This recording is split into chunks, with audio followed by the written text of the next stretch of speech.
Fala galera, bom dia, boa tarde, boa noite, boa madrugada para você que estuda sem demonstrar cansaço para o Exame Nacional do Ensino Médio. Eu sou o professor Thiago Bastos, de Geografia, daqui do nosso canal no Enem BR. Desde já a gente agradece por você que está nos visitando e agradecemos para você que está com a gente já há mais tempo. E o que a gente pede é que você compartilhe, dê um like, você ajuda muito o canal quando você dá um like aí na nossa aula, nos nossos vídeos. E a gente pede, ratifica que você compartilhe, dê o like aí nos nossos vídeos e continue aqui com a gente, que nós nos esforçamos por você e torcemos muito pela sua aprovação, beleza? Galera, hoje no assunto atualidades, nós vamos discutir um pouco sobre algo que já vem sendo corriqueiro nas discussões entre professores, entre elaboradores de prova, corriqueiramente é discutido na imprensa, que é a crise hídrica brasileira. No ano passado, havia uma aposta muito forte que esse tema ia cair, e acabou não caindo na redação do Enem. E a gente continua apostando nesse tema, já que é algo muito corriqueiro. As discussões sobre essa crise hídrica brasileira, a condição dos reservatórios brasileiros e, claro, também a relação que o Brasil tem de disponibilidade com a sua quantidade de água doce, que a sociedade aqui no Brasil, os brasileiros, têm disponível em relação a outros indivíduos do mundo. Primeiro, para a gente começar a discutir sobre a crise hídrica brasileira, nós temos que deixar algumas coisas bem claras, bem claras. O Brasil é um país privilegiado no que diz respeito a recursos hídricos. Nós temos 12% da água potável global, 12% de águas superficiais e de águas freáticas que podem sim ser utilizadas tranquilamente para a utilização humana. De todos os países do mundo, repito, são 12% de disponibilidade dessa água. Então, nos coloca numa condição de potência hídrica, nos coloca, sim, numa condição de um país que se destaca em relação a esse quesito. Outra condição que a gente tem que deixar bem clara é que a crise hídrica, ela pode ser observada de duas formas. Pode ser observada a partir de dois parâmetros, tá bom? E é isso que a gente vai iniciar agora, beleza? Eu gostaria que vocês ficassem muito atentos ao que vai ser falado. Professor, quais são as formas de abordagem de uma crise hídrica, de entendimento? Vamos lá. Queria que vocês observassem um slide aí, por favor. Galera, nós temos dois conceitos. O primeiro conceito é o conceito de estiagem e o segundo conceito é o conceito de crise hídrica. Galera, o conceito de estiagem muitas vezes se confundem entre aqueles que vão desenvolver um tema de uma redação ou que vão ler algum texto, né, algum texto base para um questionamento em uma prova de Enem ou de outros vestibulares. Muito cuidado, galera. Primeiro, que a estiagem, vou colocar aqui para você, ó, a estiagem é um fenômeno, opa, deixa eu só voltar aqui, a estiagem é um fenômeno, vou colocar aqui, vamos lá, opa, deixa eu só ajeitar, pronto. A estiagem é um fenômeno cíclico e um fenômeno natural. Fenômeno cíclico e natural. Fenômeno cíclico por quê? Porque constantemente nós temos condições de formação de estiagens. Nós temos períodos temporais, janelas temporais de estiagem. É normal aos climas do grupo dos climas tropicais essa condição de estiagem. Observe, por exemplo, que aqui no Brasil nós temos diversas tipologias de climas tropicais. A gente tem, como a gente já viu em aulas anteriores, o tropical temperado, o tropical continental, o tropical de altitude, o subtropical. Nós temos o clima tropical litorâneo, e nós temos o clima semiárido, que é justamente o clima semiárido aqui que nós temos no Nordeste brasileiro, o mais suscetível, o mais vulnerável a esses processos cíclicos, a esses processos naturais de estiagem. Então, a estiagem que ocasiona, sim, crises hídricas, mas lembrando, a crise hídrica ela não é ocasionada apenas pelas estiagens. A estiagem é um fenômeno natural e um fenômeno cíclico. Portanto, nós, indivíduos, nós não temos poder para intervir sobre esses processos naturais. Nós podemos, sim, diminuir a ação das estiagens, o impacto dessas estiagens sobre a sociedade. E é isso aí que você tem que colocar na tua prova do Enem quando tu for argumentar. Caso tu for redigir um texto, tu tem que ter argumento. E a gente vai te passar algumas ideias e argumentos para uma possível redação do Exame Nacional do Ensino Médio. Beleza? No entanto, continuemos. O conceito de crise hídrica, slide show aí. O conceito de crise hídrica é um conceito referente a, atenção, presta aqui, ó, presta atenção, ó, a má gestão dos recursos hídricos. Má gestão dos recursos hídricos. Então, veja bem, a estiagem é algo natural, algo natural. Nós não podemos ter controle sobre esses processos. Mas a crise hídrica é algo, sim, que pode ser evitado. Pode ser evitado de acordo com as políticas de Estado, já que aqui no Brasil, o gerenciador dessas águas, nós temos a esfera da União e a esfera dos estados que gerenciam essas águas, então as políticas são de Estado. Então, o Estado que gerencia essas águas deve sim ter planejamentos efetivos para gerenciar, administrar melhor esses recursos captados. E aí é que está o grande problema. Beleza, professor, entendi que são dois conceitos diferentes, o de estiagem e o de crise hídrica. O de estiagem nós não podemos ter controle, porque o processo é natural. Aqui no Brasil, como somos um clima tropical, nós temos sim essa condição suscetível. Os diversos fatores climáticos que nós temos aqui proporcionam a formação de estiagens, né? E a crise hídrica, aí sim, é um problema de administração, de gestão desses recursos, que cabe especialmente ao Estado, que é o gerenciador desses recursos hídricos. Beleza, professor? E quais são essas políticas de Estado? Vamos lá, slide show aí para a galera. Primeira política de Estado que nós observamos nesses momentos de crise hídrica é o que nós chamamos de sobretaxa. A sobretaxa. Poxa, professor, o que é a sobretaxa? A sobretaxa é aquela porcentagem a mais que o consumidor acaba pagando na conta de água quando ele ultrapassa o limite estabelecido que o Estado impõe ao consumidor no seu consumo.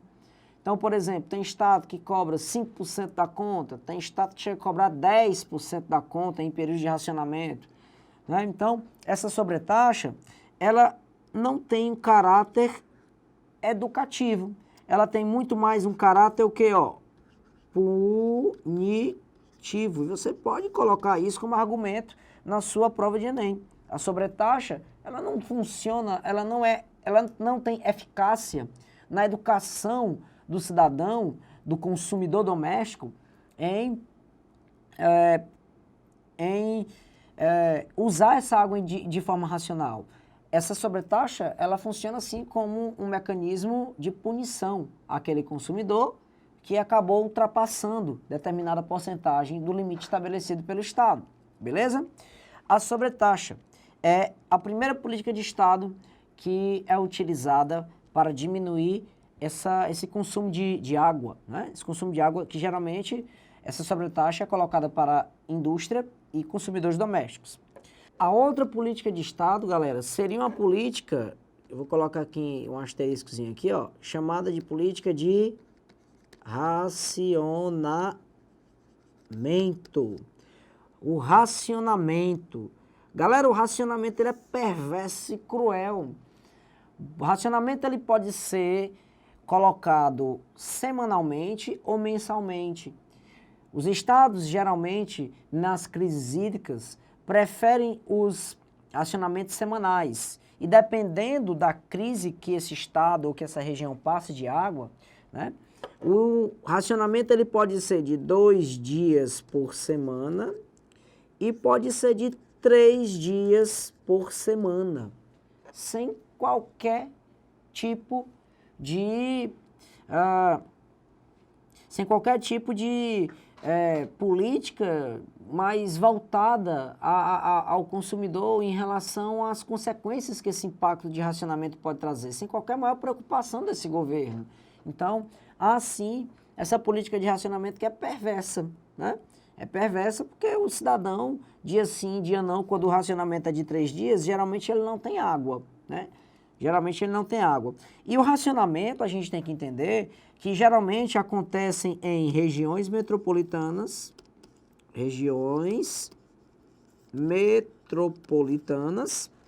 e nos respectivos interiores dos estados, ou seja, nas zonas rurais. As cidades, as capitais dos estados são os últimos espaços a serem racionados, devido à cidade concentrar o maior número de indivíduos, atividade produtiva e todo aquele processo de concentração espacial urbana que a gente já aprendeu em aulas anteriores. As regiões de capitais, elas são as últimas a passarem por esse processo de racionamento, beleza? A outra política de Estado que, infelizmente, não resolve o problema é a má gestão de reservatórios. Reservatórios. Então, vamos lá. Má gestão de reservatórios. Isso aqui, ó. Estou circulando para você. Má gestão de reservatórios. Aqui está, ó, a setinha. Má gestão de reservatórios. Galera, por que a má gestão de reservatórios ela é tão prejudicial ao abastecimento d'água? Galera, chega até a ser um pouco óbvio, né? Geralmente nesses reservatórios de água onde nós temos os recursos hídricos que alimentam as regiões mais urbanizadas, as regiões mais adensadas dos estados. E quando nós temos a má gestão desses reservatórios, nós temos geralmente 2 probleminhas que ocasionam essa diminuição do volume hídrico desses reservatórios. Primeiro probleminha, vamos lá. O primeiro probleminha que nós encontramos nesses reservatórios, que refere-se à má gestão, eu vou colocar aqui para você, é a evaporação acelerada dessas águas. Acelerada, deixa eu corrigir aqui.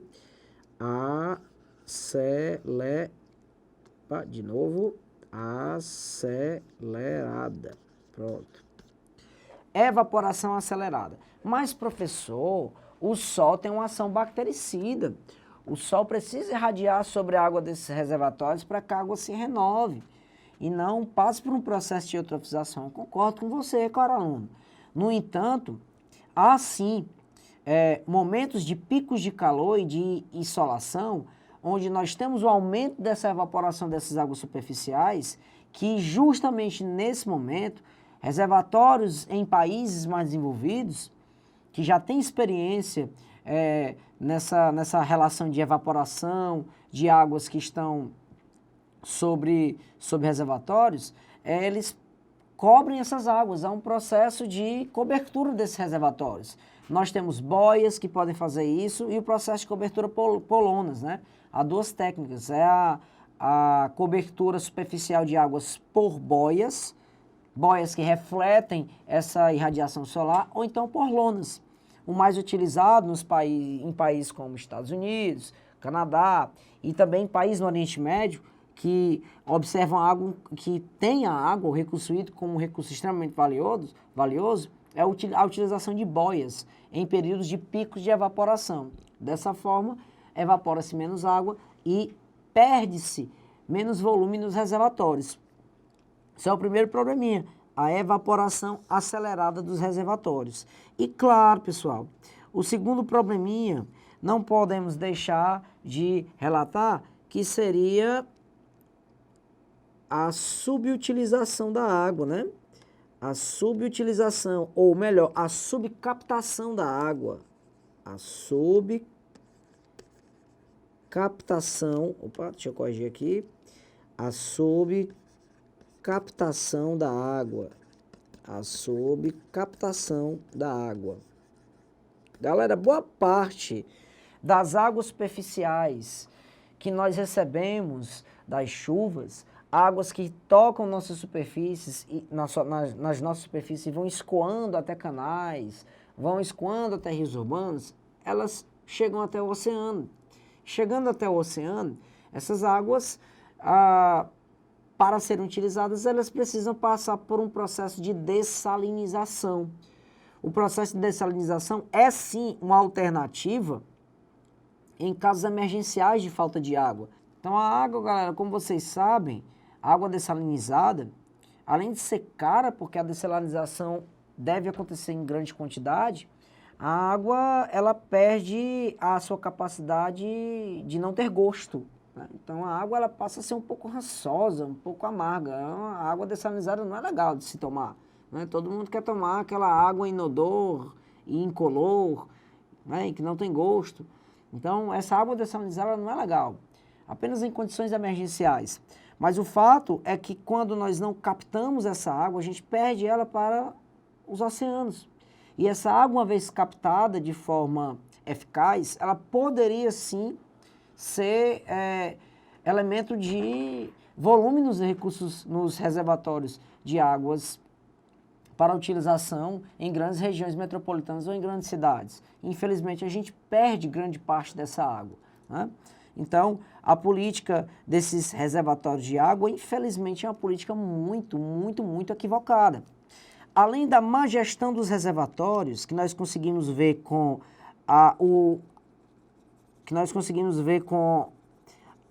a evaporação acelerada dessas águas e a subcaptação dessas águas nesses reservatórios, nós conseguimos ver também um problema sério nesse processo de escassez hídrica, que nós chamamos de falta de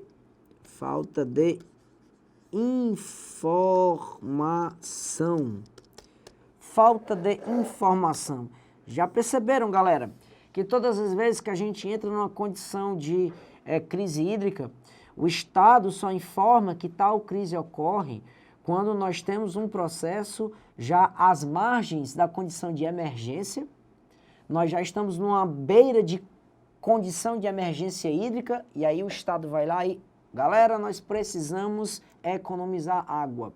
Ou seja, bem antes desse processo, bem antes dessa condição de emergência hídrica, o Estado sim poderia avisar a população que os reservatórios baixam paulatinamente para que essa população diminuísse também paulatinamente o seu consumo.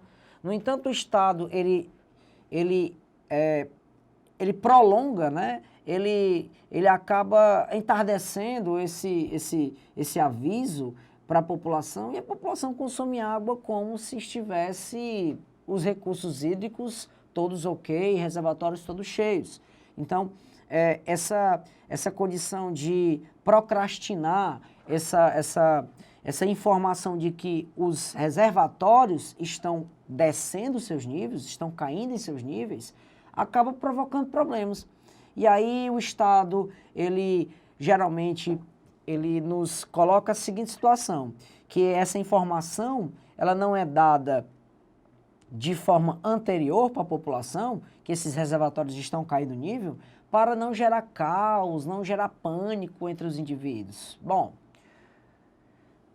acaba informando muito próximo de um estado de emergência, e as pessoas acabam ficando tensas da mesma forma. Então, não é uma justificativa palpável que os estados dão de não informar corretamente o cidadão que esses reservatórios estão caindo os seus níveis, tranquilo?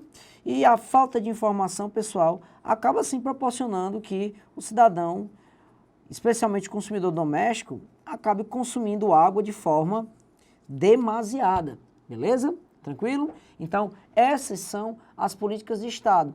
A má gestão dos recursos hídricos, especialmente nos reservatórios, essa má gestão a gente consegue ver de forma muito perceptível com a permissão, né? A permissão que o Estado dá de perder águas por evaporação, o que é um absurdo, e também o Estado não tem a capacidade de captar água de forma adequada em seus reservatórios, né? A falta de informações também é uma realidade dessa política de Estado, bem como as sobretaxas para os consumidores que ultrapassam o limite estabelecido de consumo de água mensal por família. Tranquilo, galera? Essas são as políticas de Estado mais comuns que nós encontramos aqui no Brasil. É argumento, sim, para a sua redação possível no Enem. Beleza, professor? Você falou sobre a política de Estado, você falou sobre a relação de escassez hídrica e de crise hídrica. Agora, quais são as razões da escassez hídrica? Olha só, não estou falando das razões da estiagem, estou falando da escassez hídrica. Galera, são razões diversas. Poderia colocar N razões aqui para vocês. Mas as mais palpáveis que você pode colocar no seu Enem, que você pode desenvolver melhor, são as seguintes. Vamos lá. Primeira razão de escassez hídrica. Escassez hídrica, galera. A gente já falou da relação estiagem, a relação crise hídrica, escassez hídrica. Falamos das políticas de Estado, agora a gente vai falar das razões dessa escassez. Ou seja, as razões da escassez é de competência do homem, como eu falei para vocês anteriormente. Vamos lá. Quais são as razões dessa escassez? Primeiro, óbvio, né? O consumo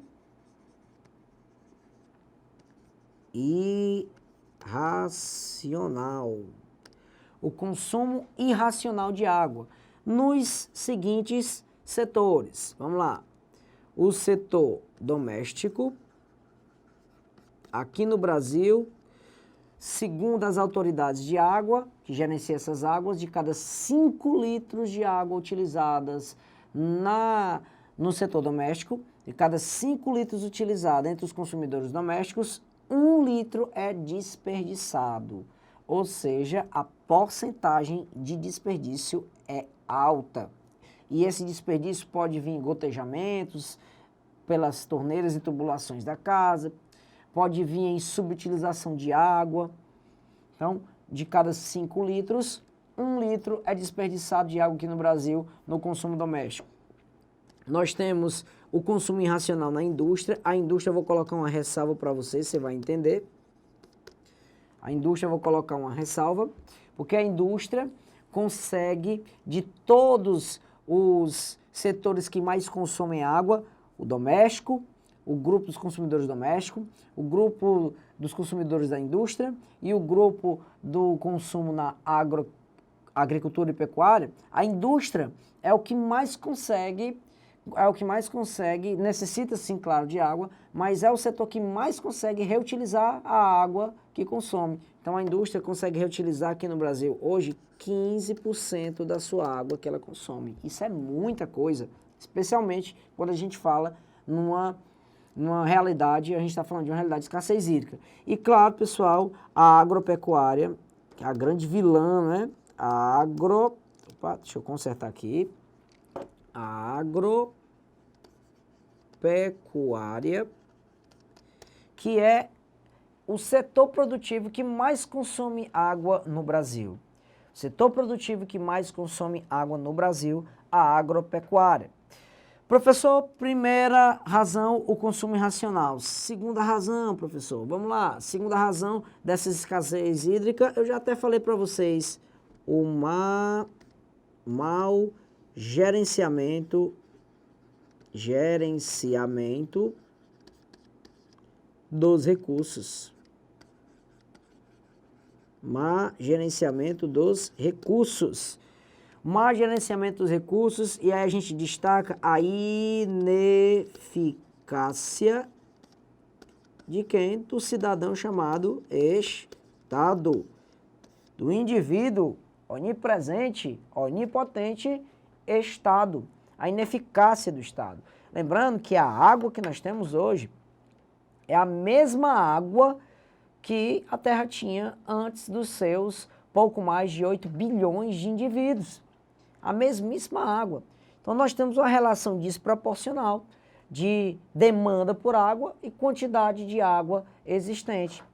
Dessa forma, cada vez mais, nós devemos ter a tendência de racionalizar esses recursos hídricos. Observem que os livros de geografia e os livros de biologia não utilizam mais o termo como a água um recurso renovável. Porque a ideia de que a água é um recurso renovável, que de fato ela se renova, essa ideia de água que é um recurso renovável acaba passando para alguns indivíduos que a água é um recurso abundante para todos os indivíduos. E infelizmente nós sabemos que não é. Infelizmente nós sabemos que não é. Mesmo aqui no Brasil, que tem 12% de água potável disponível, água potável seja superficial ou seja de lençóis freáticos, nós temos regiões onde o cidadão não tem acesso à água. Né? Regiões do Nordeste que o cidadão não tem acesso a recursos hídricos. Então, no país onde é rico em recursos hídricos, nós ainda temos regiões em processo de desertificação ou regiões do qual o indivíduo não tem acesso à água. Então, a ineficácia do Estado é, hoje, uma das principais causas dessa relação de crise hídrica no Brasil. Professor, isso é antigo? Galera, eu trouxe para vocês algo impressionante. Olha só, Folha de São Paulo do dia 31 de março de 1974. Olha só, tá aqui, ó, Folha de São Paulo, eu vou destacar aqui para você, ó, de vermelho, ó, dia 31 de março de 1974. Olha aí a manchete da Folha, ó, reajuste, normalização do abastecimento. Galera, o abastecimento do estado de São Paulo e do estado de Minas Gerais já vinha sendo prejudicado desde a década de 70 por conta de estiagens, que, repito, são cíclicas e má gestão de recursos hídricos. Lembrando que justamente na década de 70 é que nós temos uma das fases do boom urbano, né? Do crescimento do consumo de água no Brasil, com a industrialização massificada do desenvolvimentismo de JK e também com a industrialização nacionalista do período militar brasileiro, do regime militar no Brasil. E também devemos entender que justamente nesse período nós temos uma expansão de fronteira agrícola muito grande, especialmente na região norte e centro-oeste do Brasil. E aí a demanda de água aumentou demais. E aí observe, na década de 70, a gente já tem essa preocupação de água no Brasil. Então, você direcionar essa incompetência estatal para um governo só é um grande equívoco. Nós temos sucessivos governos no Brasil, independentemente de partido, de legenda, independentemente de ideologia política, sucessivos governos foram, sim, incompetentes quando o assunto é geração ou melhor, captação de recursos hídricos. A velha e boa segurança hídrica da população foi realmente colocada em segundo plano pelos governos. E aí a gente acaba tendo imagens como essa. Imagens como essa aqui que são extremamente desoladoras, né? Aqui, por exemplo, no slide cheio para a galera, vamos lá, essa imagem aqui é do açude Castanhão. O açude Castanhão fica no estado do Ceará. O açude Castanhão tem nada mais do que 6 bilhões e 700 milhões de metros cúbicos de capacidade hídrica de reservatório, metros cúbicos, e encheu no ano de 2004, passou por cheias. Professor, por que você está colocando Castanhão? Porque é o maior açude, o maior reservatório artificial de água doce do Nordeste brasileiro, na verdade da América Latina, é o açude Castanhão.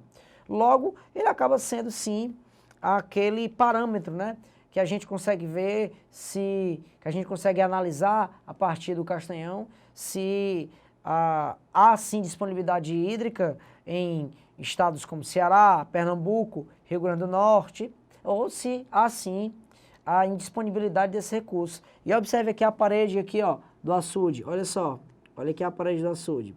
Atualmente o Castanhão, infelizmente, está com 25% de capacidade de armazenamento, né? E segundo o governador do estado de Ceará, que é o Camilo Santana, ele afirma que se o Castanhão não receber águas do São Francisco até o segundo semestre deste ano, de 2017, ou seja, até o mês de outubro, novembro, fatalmente, Fortaleza e região metropolitana sofrerá racionamento severo de água. E olha só, os recursos hídricos da transposição do Castanhão até agora não chegaram, da transposição do São Francisco, perdão, até agora não chegaram no açude Castanhão no estado do Ceará. Apenas alguns municípios recebem por canais de integração esses recursos hídricos, mas os reservatórios ainda não estão cheios. Beleza, galera? Então é sim preocupante, muito preocupante a situação hídrica do Nordeste brasileiro. Beleza? Aqui eu coloquei como um dos motivos também da crise hídrica brasileira a condição de subutilização de mananciais aqui no Brasil, devastação de mananciais. Professor, anteriormente você falou só do Estado, né? Você falou só do Estado e do uso doméstico. E você já está colocando uma outra situação para justificar essa crise hídrica. Sim, galera, essa situação que eu vou colocar para você agora, nada mais é do que... Opa, deixa eu consertar aqui. Nada mais é do que a devastação de dois elementos fundamentais para a preservação dos recursos hídricos. Primeiro, a devastação das matas ciliares. A devastação das matas ciliares. Devastação das matas ciliares e, claro, pessoal, a depreciação dos mananciais. Professor, como é que eu consigo depreciar um manancial? Muito simples, é só você devastar a vegetação e acabar ocupando essas regiões de nascente de água. Por exemplo, aqui, uma foto da represa Billings, né, lá em São Paulo, e a gente observa o absurdo que é a margem dessa represa. Observe, pessoal, completamente suburbanizada, né? Completamente suburbanizada. Então aqui os mananciais da represa Billings estão seriamente comprometidos. E lembrando, a represa Billings é fundamental no abastecimento, né? No abastecimento hídrico do estado de São Paulo e da capital de São Paulo. Então, observe quão grande é o problema, né, desse desmatamento de matas ciliares e depreciação de mananciais. Beleza, professor, eu entendi que a ocupação indevida de margens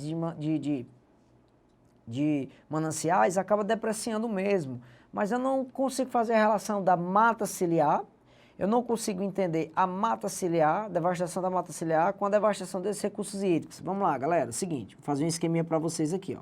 Deixa eu encontrar aqui, pronto. Vamos entender da seguinte forma. Aqui a gente tem um canal de um rio. Aqui a gente tem um canal de um rio. Aqui, ó. Canal de um rio.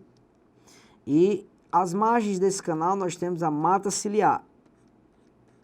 Tranquilo? Quando você desmata, degrada essa mata ciliar. Aqui, ó. Você degradou a mata ciliar. O solo das margens. Aqui, ó. O solo das margens fica vulnerável a se desprender e se depositar no fundo do rio. Esse solo vem para parar no fundo do rio. À medida que esse solo ele para no fundo do rio, nós vamos passar por um processo chamado de assoreamento. Caraca, professor. Opa, deixa eu colocar menorzinho o nome aqui. Só um instantinho. Vou puxar para cá, ó.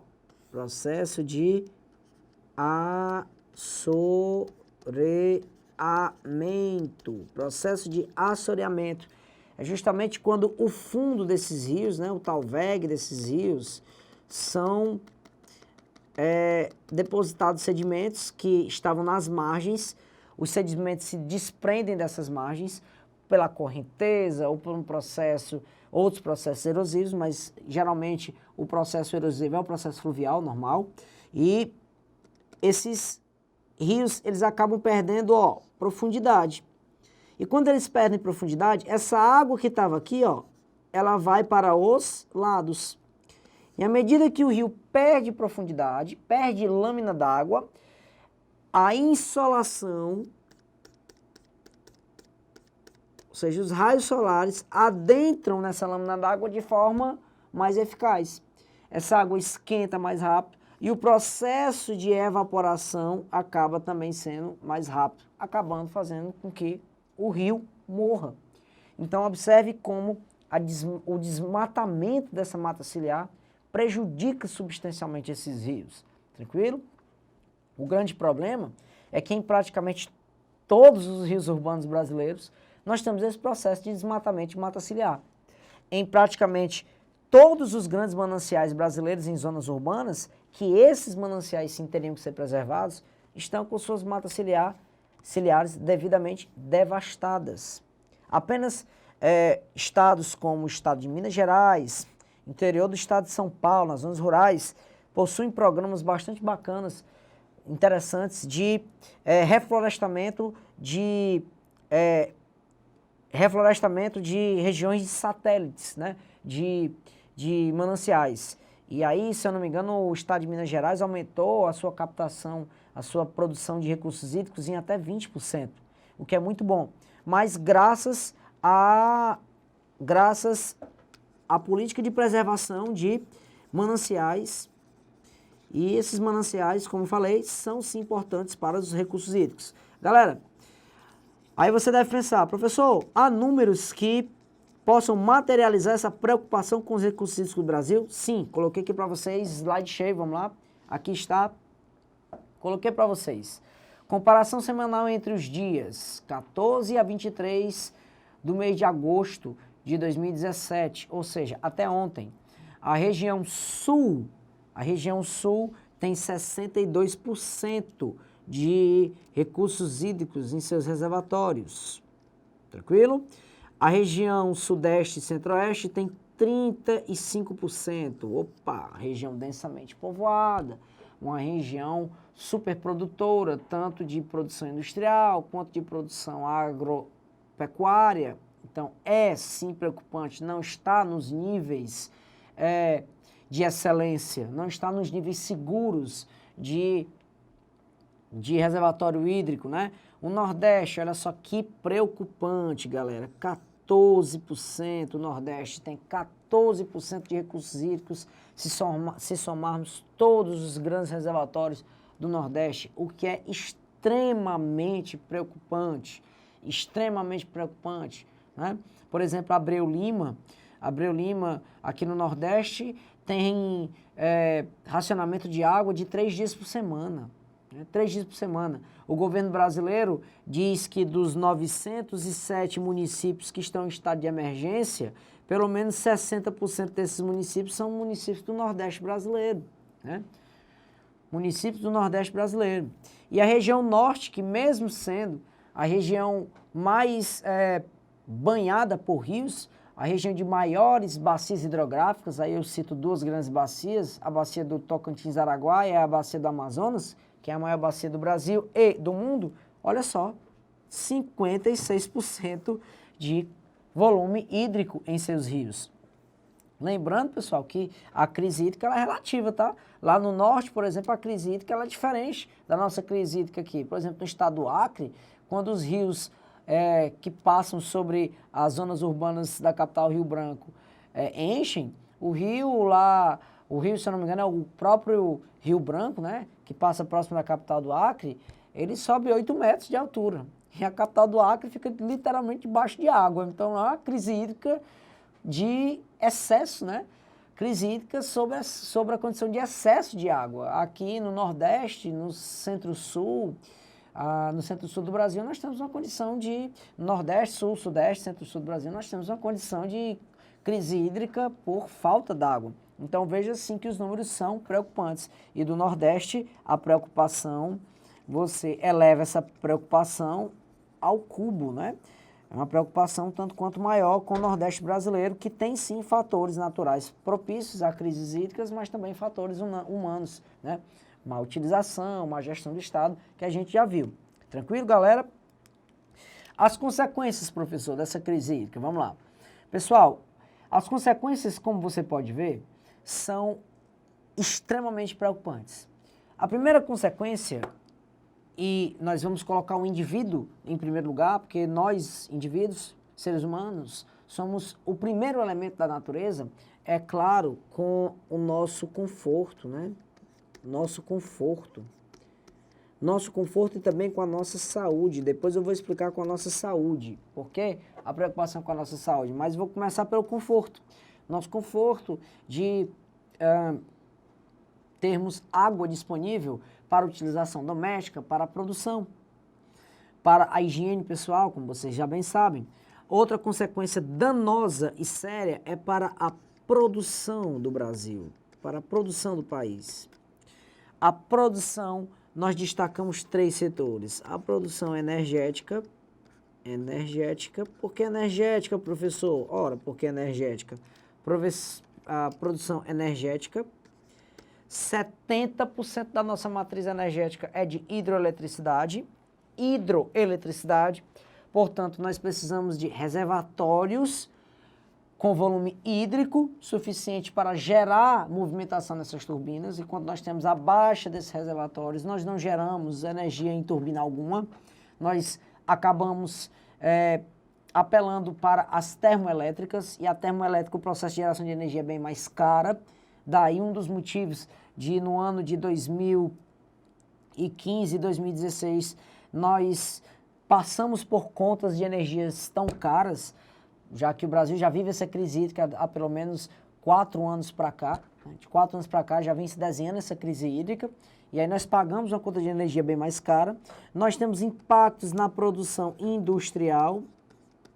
A indústria acaba tendo que reutilizar água ou acaba tendo que encarecer certos produtos que necessitam diretamente da utilização da água na sua fabricação, e a produção agropecuária, né? E aí eu coloquei alguns números para vocês. Por exemplo, 1 litro de cerveja leva 5,5 litros de água no seu processo de produção. 1 litro de cerveja, 5,5 litros de água. 1 quilo de arroz, são 2.500 litros de água que o agricultor utilizou para produzir 1 quilo de arroz. 1 quilo de manteiga, olha só, são 18.000 litros de água entre a produção da manteiga, que vai desde o nascimento do animal, o desenvolvimento do animal, a produção do leite, o beneficiamento, são 18.000 litros de água. 1 litro de leite, né? São 712,5 litros de água para uma vaca produzir 1 litro de leite. Desde a maturação dessa vaca até o processo de produção, ela vai ter que consumir 712,5 litros para produzir 1 litro de leite. 1 quilo de queijo, o processo total de produção, 5.280 litros. A batata, 1 quilo de batata leva 132,5 litros de água.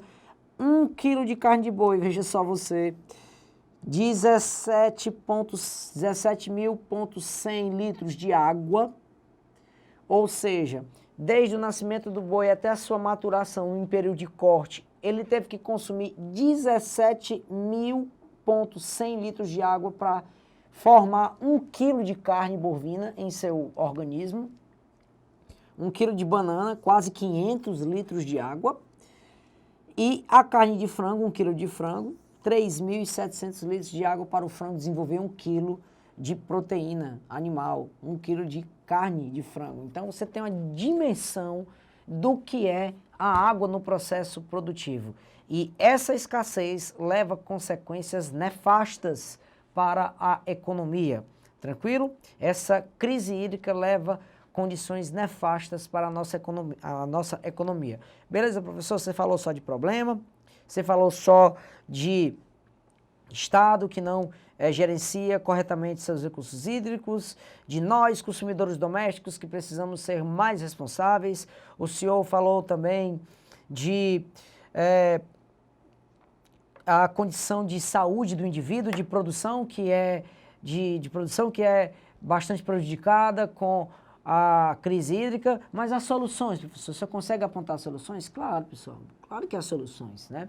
As soluções que nós encontramos para a crise hídrica são as mais diversas possíveis. Existem as clássicas, as que nós conhecemos já, as soluções como a racionalização do consumo, a reutilização dessa água, mas tem macro soluções, né? Que aí essa macro solução, essas macro soluções a esses problemas hídricos refere-se a grandes obras estruturais, né, de transposição de recursos hídricos. E uma dessas olha aí, ó, slide deixei pra galera, uma dessas é a transposição do Vale do Ribeira, no estado de São Paulo, que tanto sofreu no ano de 2015 do ano de 2016, especialmente no ano de 2016, com essa crise hídrica.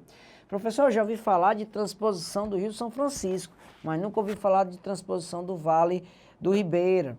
Bom, galera, o Vale do Ribeira é um reservatório, é um reservatório hídrico interessante para a utilização da capital de São Paulo. Caso essa transposição fosse colocada em prática, ela saísse do papel, já que o projeto tem mais de 40 anos de existência,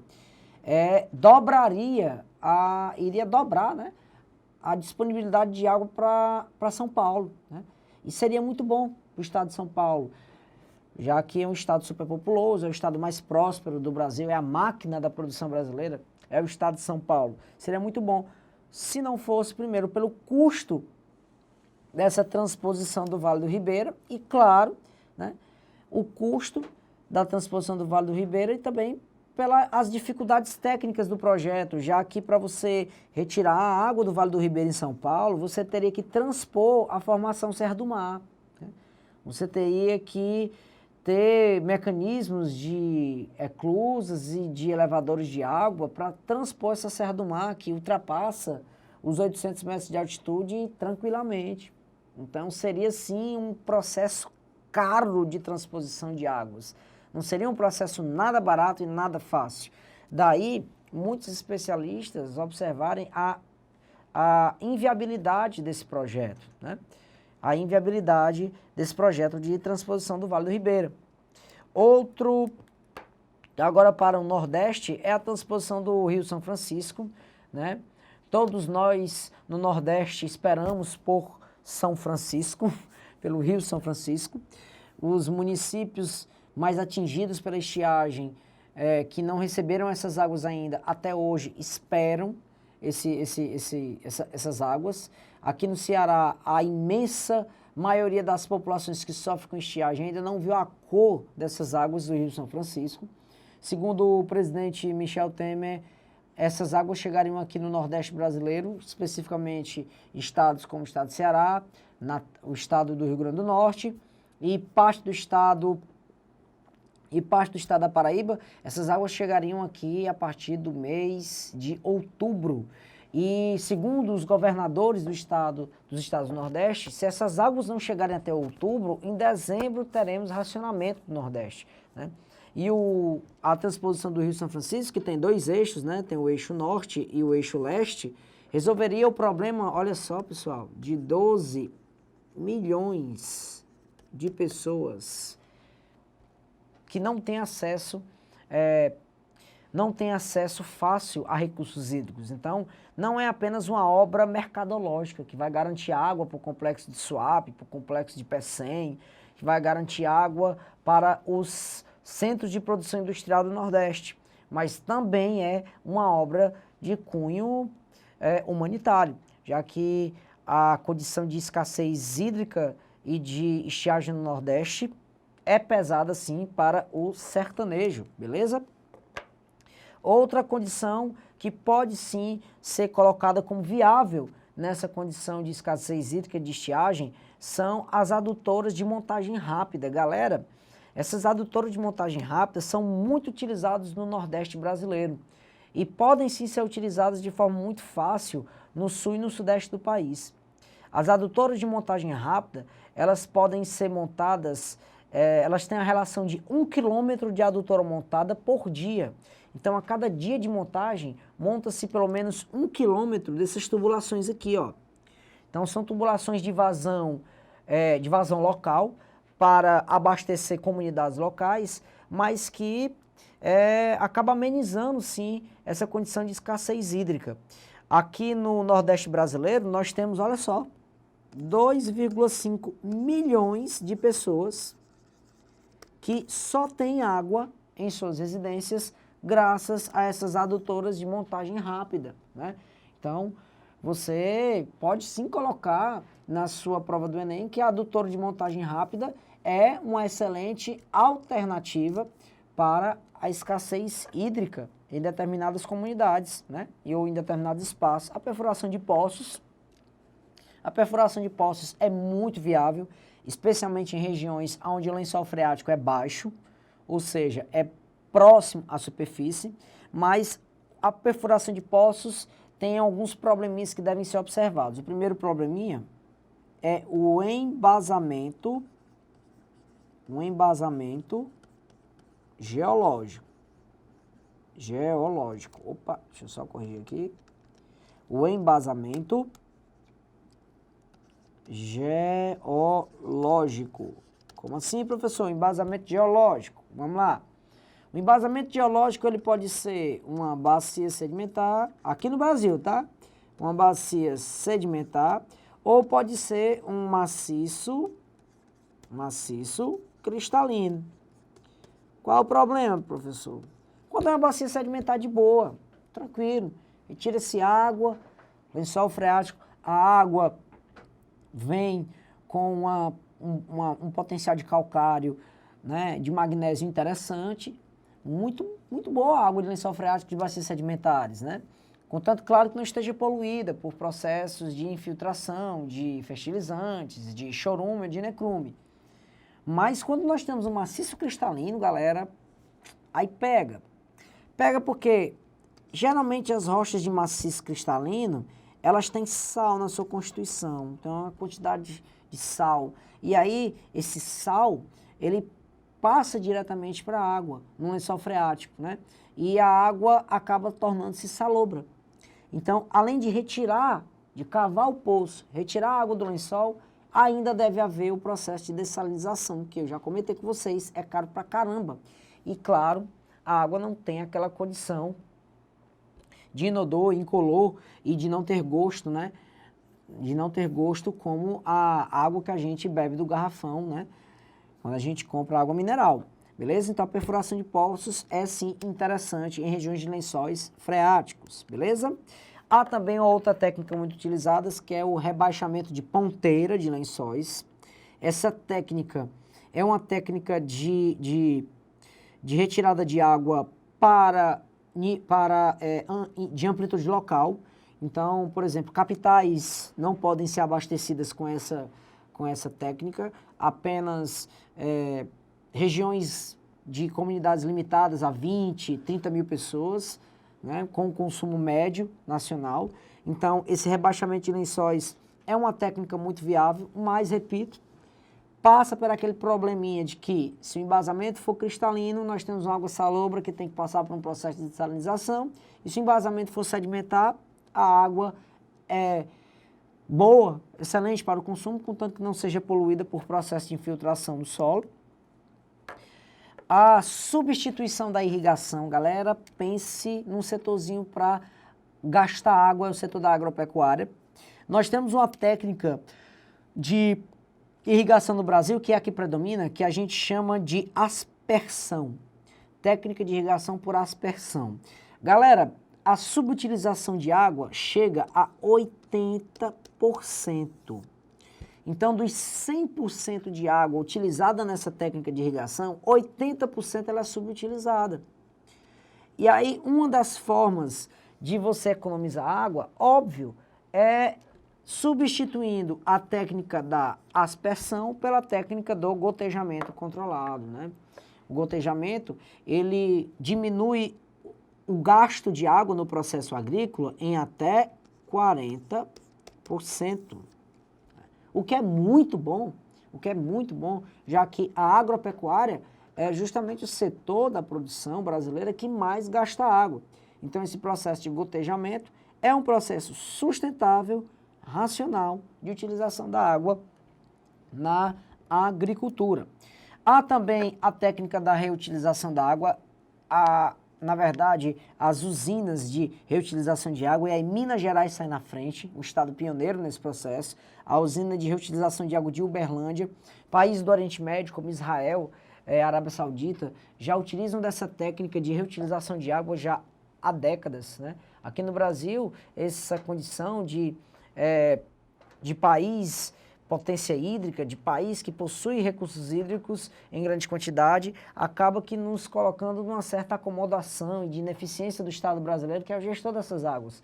Mas, com essas realidades consecutivas de crise hídrica, da década de 70 para cá, lembrando que isso não é de hoje, nós temos a iniciação da construção dessas usinas de reutilização. Não é subestação de tratamento de água, é subestação de reutilização de água. Então, é água que já foi utilizada, é adicionado vários elementos químicos e ela volta novamente a ser utilizada não como água potável, como água para tomar, água para beber, mas sim como água para utilização na indústria, utilização na agricultura e também a utilização doméstica para lavar pratos, lavar louça, tomar banho, mas nunca para tomar, beleza?